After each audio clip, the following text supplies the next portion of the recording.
Bonjour tout le monde, bienvenue à Me as a Mommy. Alors aujourd'hui, on va parler alimentation solide de bébé. Alors j'avais eu quelques demandes à savoir quel aliment je recommanderais pour un bébé qui commence à faire ses dents ou encore quelle collation donner à bébé à partir de quel mois et tout ça.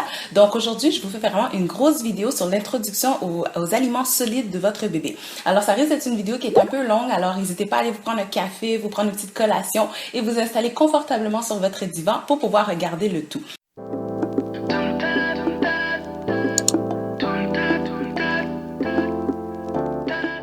Alors, je suis super excitée de vous faire cette vidéo-là parce que pour moi, l'alimentation, c'est quelque chose qui est vraiment important parce que la santé passe par l'alimentation et puis la santé, c'est la vie. Donc, c'est vraiment très important pour moi de bien nourrir mon bébé, de lui donner des aliments qui sont sains. Alors, je vais vraiment partager ça avec vous avec grand plaisir.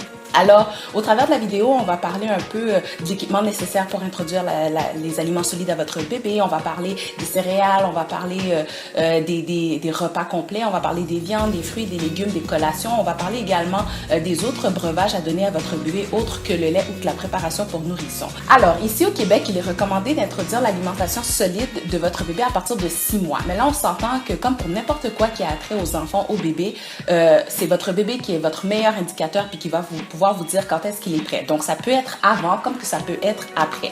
Dans mon cas, Quincy, on a commencé l'introduction aux aliments solides à partir de 5 mois.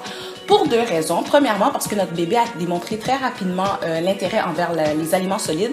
Soit lorsqu'on mangeait, on voyait qu'il regardait les aliments dans notre assiette et que lorsqu'on les apportait à notre bouche, on voyait vraiment qu'il suivait le mouvement des aliments de l'assiette vers notre bouche. Et la deuxième raison, tout simplement parce que j'avais vraiment trop hâte. Alors, comme que je vous ai dit, votre bébé, c'est le meilleur indicateur. Suivez-le, regardez-le. Il est possible que vous pensez qu'il est prêt et puis que vous commencez. Si vous voyez que, bon, ça lui tente pas et tout ça, simplement retardez. Il n'y a pas de problème avec ça. Et je vous déconseille fortement de forcer votre bébé à manger parce que vous allez voir, ça va tout simplement être encore plus difficile dans le futur. Donc, vraiment attendre que votre enfant soit prêt avant d'introduire l'alimentation solide. Donc, vous êtes prêt à introduire l'alimentation solide avec votre bébé. Ça vous prend quand même quelques équipements de base pour pouvoir faire le tout. Donc, pour commencer, vous allez avoir besoin d'une chaise haute ou de n'importe quel petit banc avec une tablette pour pouvoir nourrir votre bébé. Dans mon cas, nous, on n'a pas été avec la chaise haute traditionnelle sur pattes. On a été plutôt avec une chaise qui s'attache à la chaise de notre table de cuisine. Ensuite, vous allez avoir besoin de bols pour pouvoir nourrir votre bébé. Donc, moi, j'y vais avec des bols avec couverts. Donc, ceux-là, c'est ceux de la marque Munchkin. Ça va très bien. Il y en a un peu partout, là, des bols. Moi, ceux de la marque Munchkin me conviennent très bien. Si vous avez un bébé qui a de l'appétit et qui est impatient, vous allez voir que ça peut lui couper l'appétit d'attendre entre chaque bouchée que vous soufflez pour pouvoir refroidir le repas. Alors, ce que je fais, moi, c'est que je le mets dans une assiette plate. Ceux-là, ce sont des assiettes, c'est du Ikea. Je vais vous mettre toutes les informations en barre d'infos. Ce qui fait que la nourriture, elle est répartie sur toute la surface de l'assiette et ça refroidit beaucoup plus rapidement et bébé s'impatiente moins. Vous allez également avoir besoin, peut-être que non, moi oui. Moi, j'utilise des petits pots à collation avec des couverts. Dans le fond, pour les collations que je vais vous présenter un peu plus tard dans la vidéo, j'utilise ces petits pots-là plutôt que de les laisser dans l'emballage d'origine. Comme même si ce sont des emballages qui sont sans BPA, bon, je préfère mieux les mettre dans des petits bols de plastique. C'est des petits pots qui viennent du Dollarama. Et puis, je vous ai fait une vidéo là-dessus d'ailleurs, fait que vous pouvez aller la voir. Pour commencer, vous allez avoir besoin d'une cuillère de petit format parce que le bébé a une toute petite bouche. Hein, et puis, assurez-vous que c'est une cuillère qui est très malléable et puis qui se courbe vraiment facilement. Parce que là, bébé, vous allez voir, là, des fois, il va fermer sa bouche lorsque vous en attendez pas. Et puis, pour éviter comme des blessures, si votre bébé aussi commence à faire ses dents rapidement, vous allez voir, on ne veut pas le blesser. Donc, réalisez avec un petit bout qui est malléable. Et puis, après ça, bébé va prendre de l'appétit, bébé va manger un peu plus. Vous allez avoir besoin d'une plus grosse cuillère. Encore une fois, ceux-là sont du Ikea. Un peu moins malléable, mais moi, bon, ça fonctionne vraiment bien avec mon fils. Et puis, voilà. Ensuite, vous allez avoir besoin de bavoirs, de bavettes. Vous pouvez y aller avec celles qui sont faites en tissu. Moi, je vous les déconseille. Là, moi, je vous conseille vraiment, là, avec l'alimentation, d'y aller avec celles qui sont faites en plastique. Moi, personnellement, tout simplement parce que je trouve que à force d'être taché, à un moment donné, les taches ne s'enlèvent pas. Si vous connaissez des produits miracles qui enlèvent les taches, surtout les bavettes blanches, laissez-moi savoir dans les commentaires. Mais moi, j'y vais avec celles qui sont en plastique parce que ça se lave.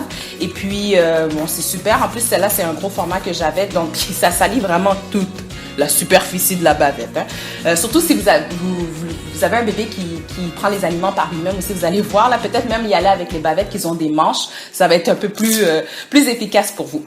Donc, sont très faciles à laver. Moi, ce que je fais, c'est que dans le fond, j'utilise une lingette nettoyante et puis après ça, je l'accroche à la chaise et je la laisse sécher à l'air et puis elle est prête pour le prochain repas. Vous allez avoir également besoin probablement d'un mélangeur si vous comptez faire les aliments de votre bébé vous-même, ce que je vous conseille fortement parce que vous savez ce que vous mettez dedans. Si vous voulez donner du bio, ben c'est vrai, vous êtes sûr que tout ce qui est dans vos aliments sont bio. Et finalement, si vous comptez donner à votre bébé autre breuvage que le lait, vous allez avoir besoin de petits gobelets à bec. Bon, peut-être que vous voulez le donner dans le biberon. Moi, je vous conseille d'utiliser le biberon seulement pour le lait et puis d'utiliser les tout autres breuvages dans des gobelets parce que ça va vraiment initier bébé à comprendre que l'utilisation du gobelet, c'est pour autre chose que le lait. Puis bon, en tout cas, personnellement, moi, c'est ce que je fais. Je garde le biberon pour le lait, j'utilise les gobelets pour autre chose. Donc, on a investi tout d'abord dans le gobelet de transition de la marque Avent. Très content d'avoir fait cet achat-là parce que premièrement, bébé a appris à tenir son gobelet à 7 mois grâce à ça, par lui-même. Il comprend pas encore qu'il faut qu'il le lève pour que le liquide puisse tomber, donc il reste comme ça, mais au moins il le tient par lui-même, puis quand il le voit, il vient le chercher tout seul. Donc c'est un biberon en fait de la marque Avent. Il vient avec 2 tétines. Il vient avec la tétine régulière de tous les biberons et il vient avec une tétine qui a la forme d'un bec, mais c'est fait comme une tétine, fait que je trouve ça vraiment le fun parce que ça fait une très belle transition entre la tétine du biberon et le bec du gobelet. Et puis voilà, donc toutes les pièces sont amovibles, donc très facile à laver. Ensuite, j'ai investi dans le fameux gobelet. Celui-là, c'était de la marque Le Choix du Président et je regrette vraiment d'avoir fait cet achat-là parce que je l'avais choisi, parce qu'il était vraiment pas cher et puis deuxièmement parce que ça venait avec une valve pour pouvoir régler le débit du liquide qui sort du gobelet. Et puis finalement, moi, mon garçon qui adore frapper avec son gobelet sur la table et puis la valve, elle tombe tout le temps dans le liquide qui est dans le gobelet. Donc, c'était pas vraiment de la super bonne qualité, donc je regrette d'avoir fait l'achat. Donc, finalement, j'ai investi encore dans la marque Avent et je regrette pas encore. La marque Avent, je me dis quand on va avec Avent, on regrette pas. Là, à date, ça va vraiment bien. Donc, dans ce petit gobelet de la marque Avent, vous avez celui de 0 à... Non, pas vrai. Vous avez celui de... Je pense que c'est 3 à 6 mois, 6 mois et plus, et puis 12 mois et plus. Moi, j'ai laissé faire le 6 mois et plus pour pas avoir acheté après 12 mois et plus. Celui-là, c'est vraiment le 12 mois et plus, donc bébé l'utilise pas tout de suite. Puis bon, c'est celui-là pour le moment, puis ça va très bien. Puis quand je vais voir qu'il va être encore plus habile, qu'il va comprendre qu'il faut lever le gobelet pour pouvoir boire, je vais lui l'introduire celui-là. Ici au Québec, il est fortement recommandé de commencer par les céréales comme aliment solide pour votre bébé. Moi, personnellement, comme que ma mère, c'est ce qu'elle avait fait aussi et puis que pas mal tout le monde dans mon entourage, c'est ce qu'il faisait. C'est ce que j'ai fait, mais j'ai entendu dire que certaines mamans commençaient plutôt par du sucré ou plutôt par du salé. Fait allez-y comme que vous voulez. Moi, j'ai suivi la vague, j'ai suivi les recommandations. Donc, j'ai commencé comme premier aliment solide les céréales. Là, j'avais commencé par la marque Nestlé parce que ici au Québec, c'est pas mal la marque qui est la plus... Ce que je veux dire, c'est que c'est la marque qu'on entend le plus parler, c'est ce qu'on donne comme échantillon un peu partout quand que vous êtes enceinte et tout ça, puis c'est ce qu'on entend vraiment, on voit le plus passer dans les sites internet et tout. Donc, j'avais été avec ça. Ça a très bien été au début. Et puis après ça, du jour au lendemain, Quinty a complètement refusé de prendre les céréales. Les autres aliments, ça allait bien, mais les céréales, je sais vraiment pas pourquoi, bon, ça lui tentait plus. Donc, je me suis dit, je vais en essayer une autre. Et puis en plus, je voulais comme plus du bio, fait que j'ai essayé ceux de Organics du Choix du Président.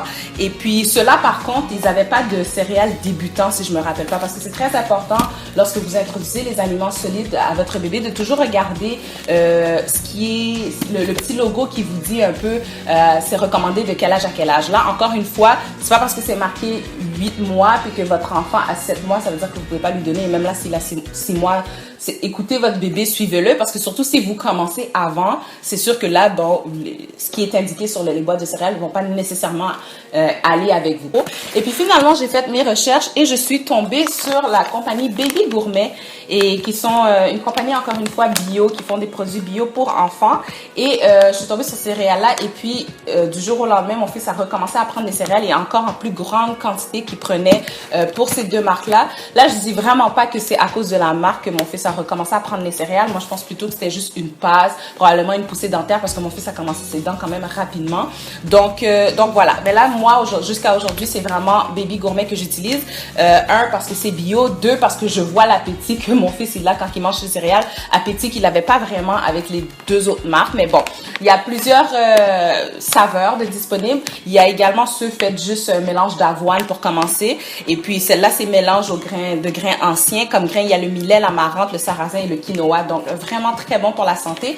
Et moi, les préférés de mon fils sont ceux que c'est un mélange banane et raisin, si je me trompe pas.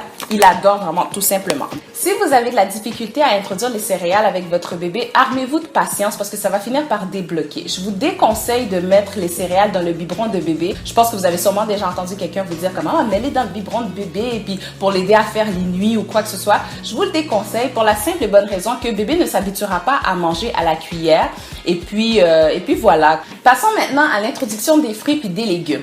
Il est recommandé de commencer par l'introduction du salé, soit les légumes, parce que si vous commencez par le sucré, bon, les bébés aiment mieux le goût du sucré et puis ils vont être plus habitués puis ils vont moins prendre le salé. C'est comme vous voulez, allez-y comme vous voulez. Moi, j'ai suivi cette tendance-là. J'ai commencé par le salé et puis bien honnêtement, moi, mon fils préférait prendre, malgré que j'ai introduit le sucré par après, il avait beaucoup plus d'appétit à prendre le salé. Donc, vraiment, écoutez votre enfant par rapport à ça. Alors, moi, j'ai commencé l'introduction du salé en utilisant les produits biologiques de Parents' Choice en vente chez Walmart. Et puis, ça allait très bien. Là, c'est des produits qui sont sans sucre ajouté, sans sel ajouté, sans arôme artificiel, sans agent de remplissage. Et les emballages sont sans BPA. Donc, c'était des emballages de 128 ml. Ensuite, j'ai essayé ceux de Plum Organic. Dans le fond, pour les fruits et les légumes, là, j'ai vraiment essayé ça. Ceux de Plum Organic. Si vous voulez donner du bio à vos enfants, assurez-vous vraiment qu'il y a le petit sceau qui indique que le produit est bio parce qu'il y a des entreprises là qui se baptisent bio, mais dans le fond, il y a quelques ingrédients dans leurs recettes qui sont pas nécessairement bio. Donc, si vous voulez vraiment des aliments qui sont 100% bio, il faut vous assurer qu'il y a le petit logo Biologique Canada dessus. J'ai également essayé ceux de Organics du choix du président, encore une fois, qui allaient vraiment très bien. Donc, tous ceux que je vous présente, ce sont des produits pour moi qui allaient très bien.